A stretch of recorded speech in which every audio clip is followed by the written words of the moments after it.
Gikalipay sa mga opisyalis ug sa mga miyembro sa Persons with Disabilities sa lungsod sa Lanao del Norte ang gihatag nga sidecar nga motor kagahapong adlaw, Agosto 22, tuig 2022 sa buntag dinhi mismo sa munisipyo sa Lala sa probinsya sa Lanao del Norte.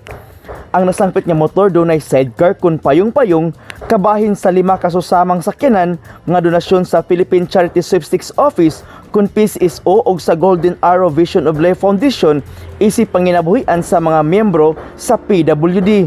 Ang turnover ceremony gipangunahan kini ni Mayor Angel Tatayap pinaagi sa inisyatiba sa PCSO kauban sa Golden Arrow Vision of Life Foundation. Human kini sila mihatag og sidecar motor kun payong-payong ngadto sa usa ka PWD.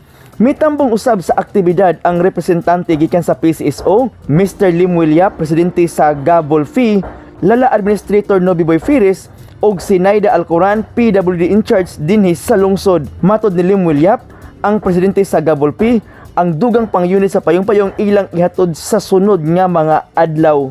Michael Navarro, Newsline Philippines, Province of Lanao del Norte. Stay safe.